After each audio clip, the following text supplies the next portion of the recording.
going to get to health care in just a moment, but first want to get your reaction to the words Senator John McCain had for you from the Senate floor yesterday. Let's listen.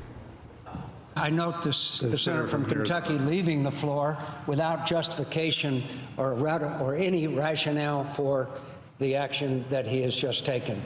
That is really remarkable, that a senator blocking a treaty that is supported by the overwhelming number, perhaps 98 at least, of his colleagues, would come to the floor and object and walk away.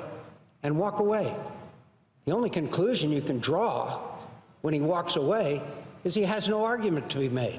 He has no justification for his objection to having a small nation be part of NATO that is under assault from the Russians. So I repeat again, the senator from Kentucky is now working for Vladimir Putin.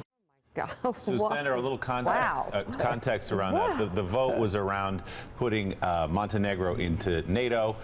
What's your reaction to Senator McCain's characterization of your objection?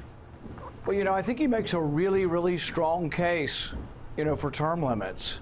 I think maybe he's past his prime. I think maybe he's gotten a little bit unhinged. I do think that when we talk about NATO, there can be a rational discussion about the pros and cons of expanding it. We currently have troops, combat troops, in about 6 nations. We have troops actively just stationed in probably a couple dozen others. We have a $20 trillion debt. And one of my favorite articles of the last couple of years was one that talked about the angry Mccains. And if we put active troops and got involved in combat where McCain wants us to be, they put a little angry McCain on the globe, on the map, and it's virtually everywhere.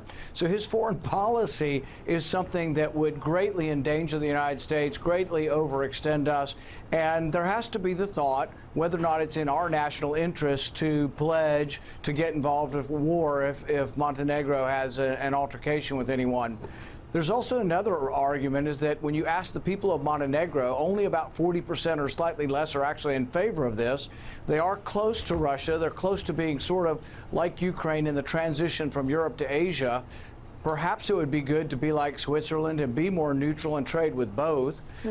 So there's a lot of considerations, but to call someone somehow an enemy of the state or a traitor might be considered by most reasonable people to be a little over the top.